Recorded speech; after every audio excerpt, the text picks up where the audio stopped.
छत्रपती शिवाजी महाराजांच्या पराक्रमाने, महात्मा ज्योतिबा फुलेंच्या संघर्षाने आणि डॉक्टर बाबासाहेब आंबेडकरांच्या कर्तृत्वाने पावन झालेली मायभूमी महाराष्ट्रातील तेना नदीच्या काठावर वसलेल्या माणेजवळा नगरीतील सर्व ग्रामस्थांना भीम जयंतीच्या हार्दिक हार्दिक शुभेच्छा.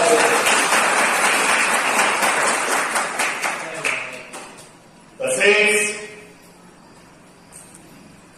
भीम जयंती समितीचे अध्यक्ष निलेशजी गायकवाड व तसेच या कार्यक्रमाला अतिशय भव्य दिव्य अशी उंची निर्माण करणारे या कार्यक्रमाचे संयोजक आणि नियोजक त्यांचं सुद्धा मी हार्दिक हार्दिक अभिनंदन करतो.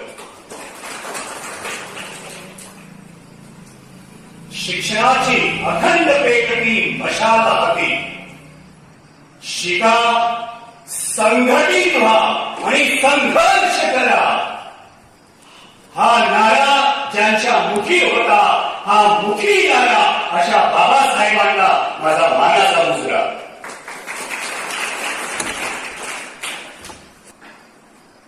आदरणीय व्यासपीठ आणि व्यासपीठासमोर बसलेले तमाम माझे मायबाप बंधू भगिनी, बुद्ध प्रेमीनो, मी प्राध्यापक संजय धोंडिवा सूर्यवंशी तुम्हा सर्वांना माझा जय भीम. जय भीम हे दोन शब्द नाहीये.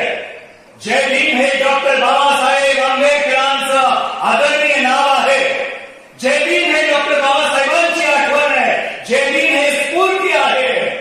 जय भीम हे स्वातंत्र्य भारताचं संविधान आहे आणि म्हणून पूर्ण जगामध्ये भारत देश हा महान आहे. आता मी बोलताना म्हणायचो की जय भीम हे भारत देशाचं संविधान आहे. त्याचं कारण आहे संविधान हे डॉक्टर बाबासाहेब आंबेडकरांच्या हातात आहे आणि म्हणून जय भीम